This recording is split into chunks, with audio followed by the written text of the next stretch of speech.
Lalong umiinit ang usapin sa missing Sabongeros case matapos itanggi ng ilang complainants na sila ay nabayaran o naareglo ng kampo ni Atong Ang. Ayon sa kanila, hindi raw sila nakadalo sa ilang hearings dahil wala naman silang natanggap na court summons o opisyal na abiso mula sa korte. Nilinaw rin nila na ang perang natanggap mula sa abogado ni Ang ay hindi umano-suhol kundi simpleng tulong pinansyal lamang. Pero para sa maraming netizens at pamilya ng mga nawawala, nananatiling mabigat ang tanong, bakit may perang naibigay habang may ongoing na kaso? Kahit pa sabihin na financial assistance ito, hindi maiiwasang magduda ang publiko, lalo na't unti-unting nababawasan ang mga complainants na dumadalo sa hearings.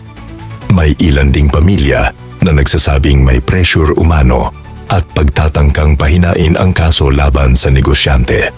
Samantala, may ibang grupo ng mga kamag-anak ng missing Sabongeros na mariing itinanggi ang aligasyon na umatras sila sa laban para sa hustisya.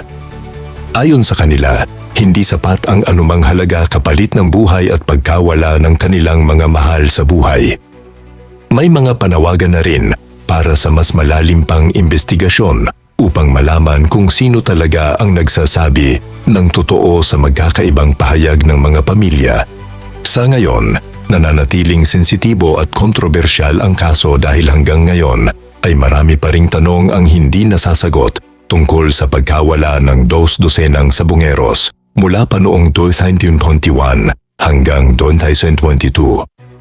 Habang patuloy ang legal na laban, hinihintay ng publiko kung lalabas ba ang buong katotohanan at kung may mananagot sa isa sa pinakamalalaking kontrobersya sa bansa nitong mga nakaraang taon.